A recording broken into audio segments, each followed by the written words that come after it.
Alright, I just wanted a picture of this sign. Pulled over and everything for that.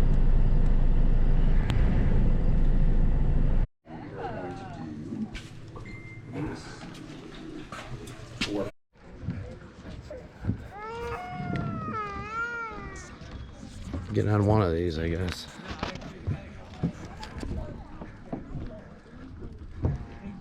The green one's faced out.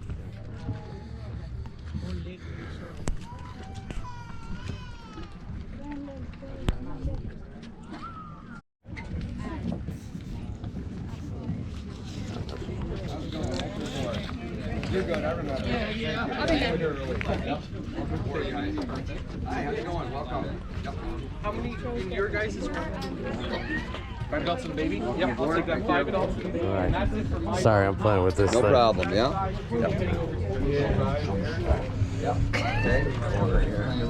Oh, we can those. I like this. There's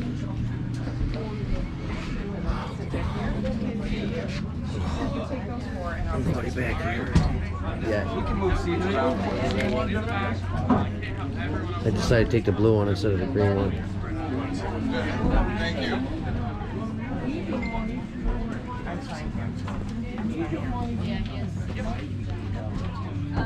So you guys, there's plenty of room here when I close this door. got it. You guys, we got plenty of room for the stroller. Now, the baby has to be able to perform the duties of an exit, okay?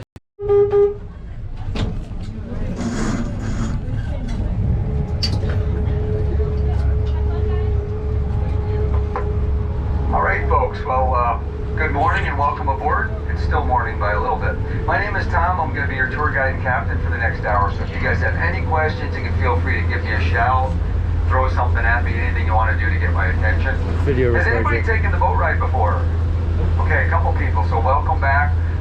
Most of you guys haven't been on this particular lake before then, so I wanted to first say welcome to Lake Placid. This is the larger of our 2 lakes. A lot of times people come to town and all you see is Beer Lake because that's right off of Main Street. That's got all the shops and businesses and restaurants and stuff, and the public beaches. But this lake has very little public access. There's no public parks, public beaches, or roads that come down to the shore. So the only good way to see this lake is with a boat ride.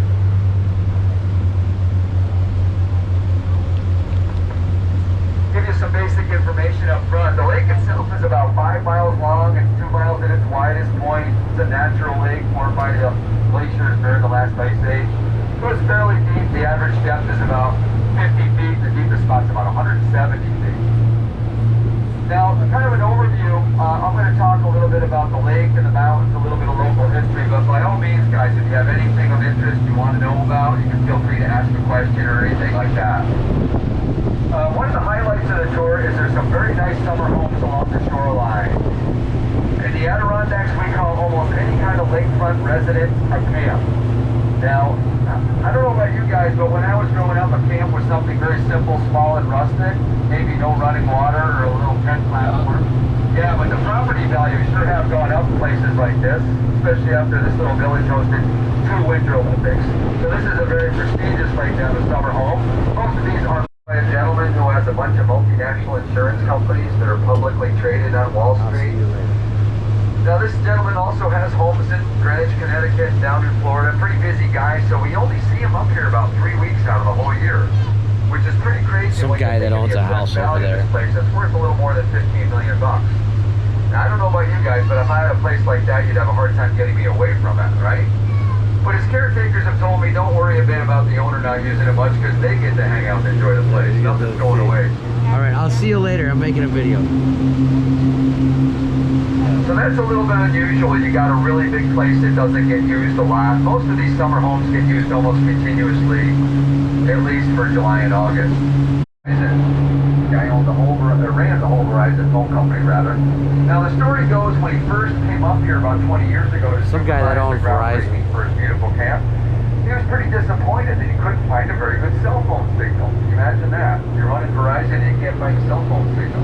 Well, somehow or another that problem got fixed pretty darn quick. Lake Placid ended up being the first village in the remote Adirondack Mountains to get 4G cell service. We're not complaining about that. You get pretty good coverage around the lake. Okay, folks, I also wanted to take just a moment and welcome you all to this nice region, which is to say welcome to the Adirondack Park. Let's talk about that for a second. The Adirondack Park here is the largest state park in the nation. It's a little over 6 million acres in size. That's a really big number, so to put that in perspective, the Adirondack Park is larger than Yellowstone, Yosemite, Grand Canyon, and Glacier National Parks all combined. So it is big. But obviously it's not all wilderness. You don't have to buy a ticket when you come in like a national park. The Adirondack Park was founded back in 1892, and ever since then it's been a mix of public and private land.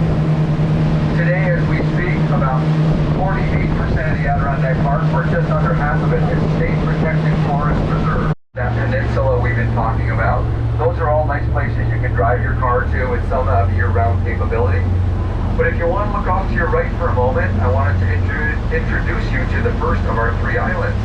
This is called Bunk Island. It's pretty darn big. It's about 300 acres with 25 summer homes. Most of the homes on this one are kind of along the southern edge here.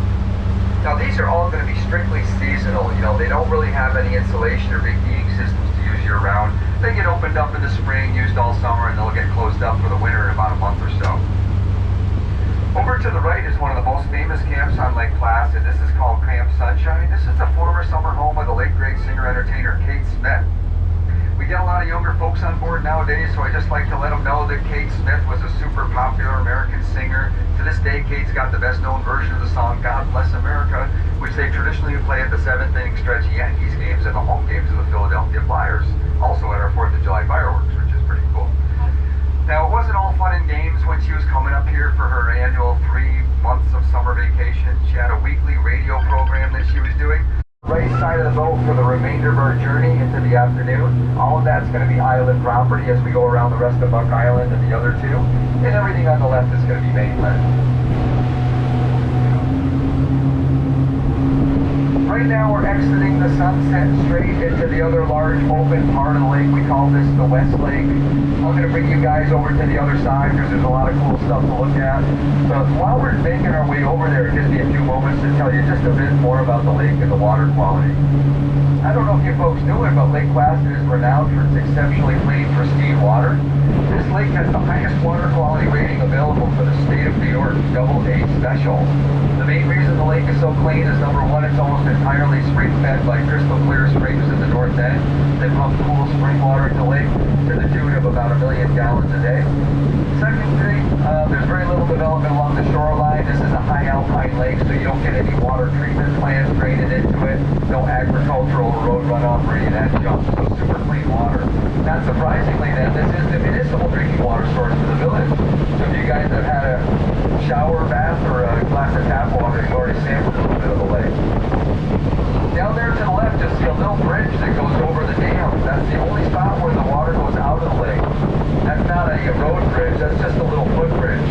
There's some very nice little family-friendly hiking trails that go out on the peninsula. They come right out by the dam. I'd be more than happy to give you guys directions afterwards if you like. The dam is permanently set at 1,860 feet above sea level, which keeps the lake a pretty constant water level. We don't get drawn down like a reservoir or anything like that.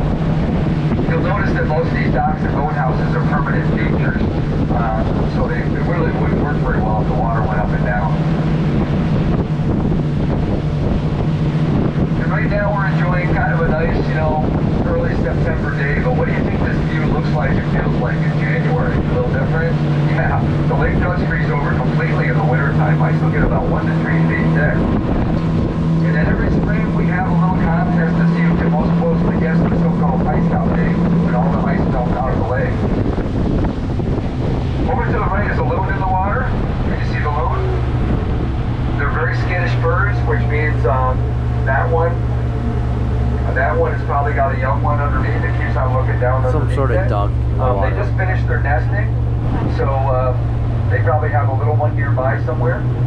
I try to give them a wide berth, but usually they duck underwater. This has very high standards for food and service and wine, like all Relais and Chateau properties. For example, their tour boat's a little nicer than ours. It's that 36-foot wooden hackercraft with the name Christie on the back. That big wooden boat's got a 8-liter V8 engine, so it really roars when they fire it up. The main building that's so beautiful was completely rebuilt. They had a bad kitchen fire in 2005. They rebuilt using the Great Camp style, which is a lot of beautiful dormers and those rustic features like the rough-hewn stone and wood, the twig work, and the railing. They also own and operate these 17 log cabins. If this looks vaguely familiar, folks, the Lake Placid Lodge was one of the filming locations for the HBO miniseries Succession, part of season 2 they filmed here. Both up in the main building, yup, and right in that lodge that says Lake Placid Lodge, right in the front railing. They actually kind of disguised everything. If you go to back and see episode 6, the Adirondacks, you almost can't see any man-made structures between here and there because the western shore of both of the islands is all state land. Every night when they're doing the local news and weather forecast on Channel 5 here locally, they do a webcam picture of this shot because you can really see what the weather's doing.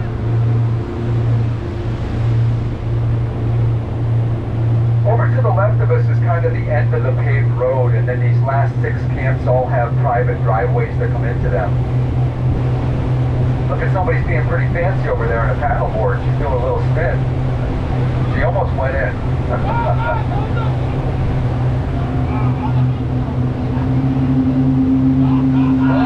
there she goes. That water is 69 degrees. Hey, has anybody seen the TV show Cheers about that bar in Boston? Yeah, most of us have. Oh. Over there to the left, is a very big 4-stall boathouse. And that was owned by James Burrows. James Burrows is the guy that created the TV show Cheers.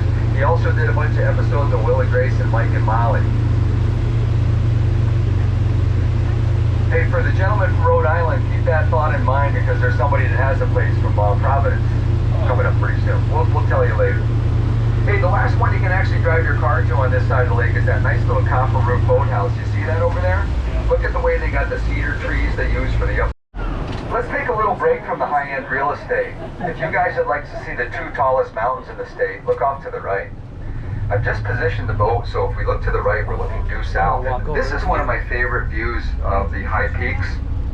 Let me give you a little nickel tour because I've had a chance to summit these beautiful mountains a time or two.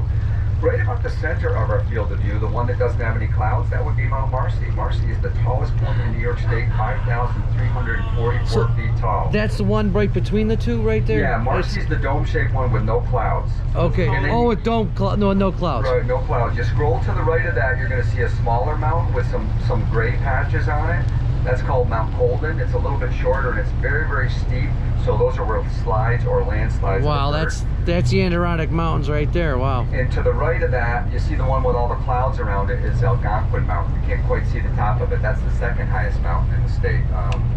So the only 2 5,000 footers are off there to the right. I always thought Whiteface was the tallest. Yeah, Whiteface was thought to be the tallest until they were able to do accurate surveys because it's so majestic the way it stands by itself. Most of the other mountains are sort of built into a ridge line, so they don't look quite as impressive. Yeah.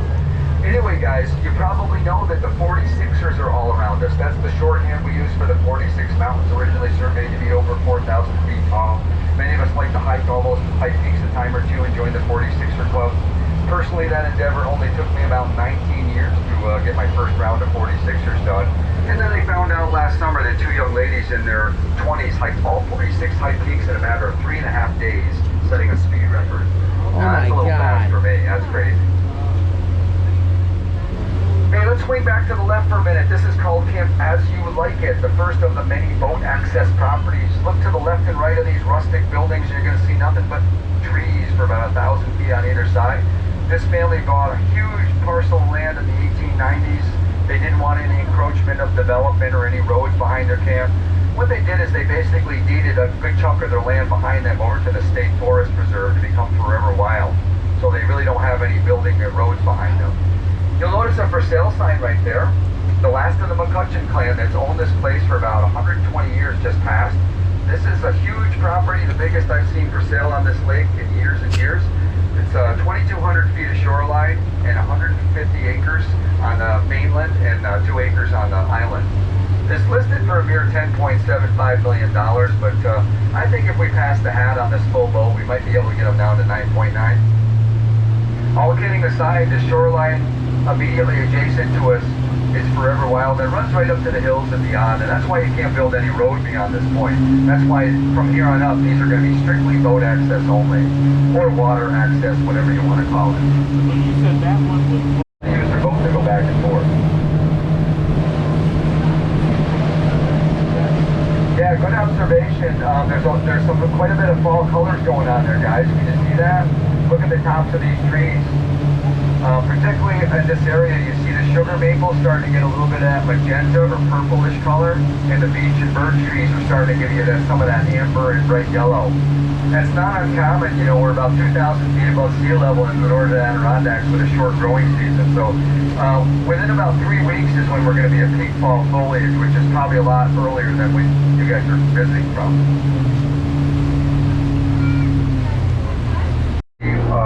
This channel widest point to the lake. Islands, all the way over to the other side is about 2 miles away, and we're going to be over there in about 20 minutes. Up to the right of us is the biggest island in the Adirondacks. That's Moose Island. It's about 800 acres, and it's almost all state land. It's going to take us a good 20 minutes to get around it. Back to the left is one of those rare architectural treasures known as Camp Gull Rock, built in 1905. This consists of 19 separate cabins. Each little cabin is specifically designed and functions as a separate room of the camp itself. Right behind that white buoy is the dining room cabin with 18 place settings. They got a big lodge cabin for a living room, several bedroom cabins, systems a couple hundred feet up behind the camp. You'll see a few satellite dishes here and there because even though they have telephone service way up here, there's no cable. So you're going to have some kind of satellite company if you want to have high-speed internet. Got the roofing material. All the lumber and all the supplies and people. Camp that somebody just built starting last summer in a brand new boathouse. Even across that the yellow lake. and gray excavator on the lawn had to be brought up on a large pontoon barge. That adds to the complexity and expense of building. Now that guy was able to build fairly close to the water because the original structure was there. That means he was grandfathered in. Let me give you a little bit of insight. Now if you owned a logging company, would you cut your own trees down? Heck no. Those are some of the oldest and tallest white pines you'll see around the lake, a couple hundred years old. And there's a little bit more color change in that grove there. About 70% of the trees around us are hardwoods, so as I mentioned earlier, right around the end of this month, we're going to be at peak fall foliage and blaze of color. We do our boat tours right up until Columbus Day weekend in early October. We're going to get up close to it, and I'm going to give you like a full description of some of the stuff we're looking at. It's definitely worth talking about. Now, we already talked about the giant man-eating alligator that we don't have in the lake, but what we do have some pretty healthy fish.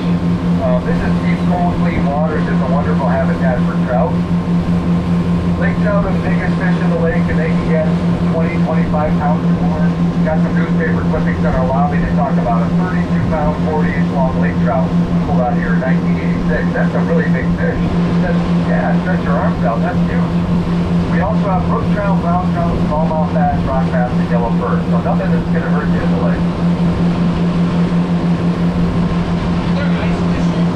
Good question, yeah. Most Adirondack lakes you'll see fishing shanties in the wintertime on the ice when they drill a hole in. They ended up drinking a lot more beer than catching fish. But anyway, this is a protected trout waterway, so they actually don't allow ice fishing. I think the second reason is a lot of the wealthy shore owners don't want to look at fishing shanties, right? Hey guys, everybody on the right side is getting a terrific photo opportunity at White Face Mountain. Let's start describing that a little bit. And in just a minute, we're going to... This is the only one that has any man-made features on it. There's a weather station at the top that you can see pretty clearly. And it actually has a stone castle on the left-hand side of the summit. A little bit more on that in just a minute. Hey, you guys want to see a moose? Yeah, before you get too excited, he's just a blown-up inflatable. But he's got a pretty good set of antlers there. But while we're looking to the left, something that's worth looking at is a really nice boathouse. This is one of those log cabin style structures that's been elevated to an art form with all the extra features like the birch bark trim, the twigs around the windows. I want you guys to try to read the name of this camp written right in the front railing in twig work, and I'm going to give you a little hint. Remember a famous song from The Lion King? You guys nailed it. Yeah, Hakuna Matata. Pretty cool, huh? What did that song mean? Man, no worries, exactly. Nice name for a summer home. Nobody wants any troubles when they're up on vacay, right? They had 4 little girls when they were building that place. Over to the left is the last private property on this whole side of the lake. This is called Camp Woodslope. You'll see a for sale sign on it. This was a children's summer camp as well, but it's been out of operation for about 10 years, so you'll notice it's kind of overgrown and all boarded up. The owners have decided they're not going to try to refurbish it, so it's up for sale. This is another really big parcel that's about 1,200 feet of shoreline and 10 acres. And let me tell you, whoever ends up buying this place is going to have a ton of privacy. Because get this, for the next 2 miles, everything on the left is all forever wild. The New York State Constitution, Article 14, has the forever wild clause. It's been around since the 1890s.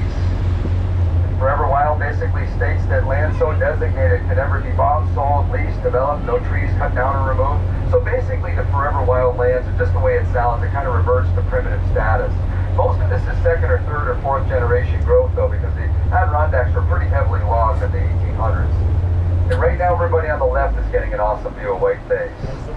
Hey, just out of curiosity guys, how many of you guys have been to the top of Whiteface Mountain? Show of hands. Looks like most of you. Terrific. Anybody that didn't raise their hand, let me tell you, it's the only one of the high peaks that has a road built to the top. I tried getting up there and they told me it was closed today. No, closed. Oh, I was pissed. That's yeah, a little I bit slept unusual. by it in my car. Where is the little, because we were there on the little Whiteface on up the gondola. Yes, the gondola goes up Little Whiteface, correct. I'm surprised to hear that highway was closed. Sometimes, also, that's really high, you know, so sometimes you get a little glare of ice up there. Okay. They don't want people walking until it warms up and melts and stuff. Anyway, guys, just a couple things going on in town. Today, they're doing the barbecue festival over at the Horse Show grounds. I think it's about $6 to get in. And also, there's a car show over there, which is kind of cool. They got some vintage Kill cars this in and case stuff. I get on the mountain. While you're in town walking Whiteface. around, you'll notice a lot of construction, more than ever. Alright, there's bear patches on Whiteface where plant slopes From the happen. base of the ski center to the top of Little Whiteface, which is the smaller summit off to the right from the main peak. So that's pretty spectacular. Little because from the top of the Whiteface, gondola, you Whiteface. can look down here and see the lake and the islands, and also look up and see the rest of the mountain. Now, a lot of us work and play at Whiteface in the wintertime.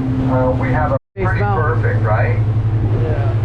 This is all owned by one family. The Hunsicker family is from Pennsylvania. The original Mr. Hunsicker that bought this place about 50 years ago was one of those sort of hunters and eagles in the area. I'm kind of surprised we haven't seen any today. A lot of osprey too. They'll dive right down in the lake and go out to fish. We don't see much of the four-legged animals. They're smart enough to be back in the woods and kind of hit. There's an area on Moose Island you Got all can camp kinds of for stuff free. like the red and gray squirrel, red and gray fox. You gotta boat out to it though. Otter, muskrat, skunk. And there's tens of thousands of white-tailed deer in the Adirondacks. They even allow deer hunting on the islands in the Boathouse on the left. And to the right of that is a Japanese-style pagoda. Look at the stacked roof line, the copper roof, and the upturned corner. Wow. That's a little bit different, isn't it? That's the only Asian-style boathouse on this particular lake, but if you go on nearby lakes like Upper St. Regis and Upper Saranac Lakes, you'll see just like this a couple of years ago on a That's boat where cruise, people and we go can see cliff some jumping. beginners up They there. gotta bring a boat out The teenager here. looks scared to death because he's hanging on to the tree up there for dear life, about 50 feet up above the water. His friends were yelling up to him from the boat, "Hey, come on and jump, you wimp."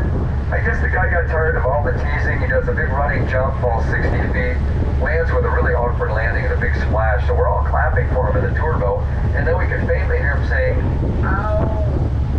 So I yelled over to make sure he's okay, and he yelled back, "Yeah, I'm okay, man. I'm just kind of stinging all over. I hit the water so hard." So I said, "I'm glad you're okay. How come you're not getting back in the boat with all your buddies?" He replied, "I'm working on it. I'm looking for my swimsuit." I guess he hit the water with a little bit more impact than he planned for, but he was okay. It's a year-round cabin that they can use for wintertime skiing. We're almost back. Just talking about Remember earlier, houses. guys, I told you you can't build a brand new boathouse in more than one story back, so it's really big. It's got about 15,000 square feet. Got a bowling alley, a movie theater, arcade in the basement for his kids. Separate 15-car garage for the car collection. Look at the wooden boat in the boathouse. That's got a white bottom and a teal stripe on it. I really wish you could see the whole thing. It's a beautiful wooden boat made in Lake Como, Italy. They're called Riva, and they're made out of solid panels of mahogany. They're kind of like the Ferrari of wooden boats. They started about $250,000. Anyway, this guy likes to go big. are one of the biggest camps on the lake. If the wind was blowing, you see he's got the biggest American flag on the lake. Not one boathouse, but two. And he's also got the biggest chickens on the lake on those swim floats. I'm not really sure why he's got those fake birds there, but I noticed the seagulls haven't really been messing up his dock. That's owned by a guy that's got an aerospace engineering company on Long Island. Bought it 10 years ago, completely winterized it and stuff. But that was built in its much more modest form about 100 years ago for a guy by the name of Hepper, who had the unusual distinction of being the inventor of water before the end of October, or else they risk getting stuck in the ice and frozen. But all these big docks basically. Right here.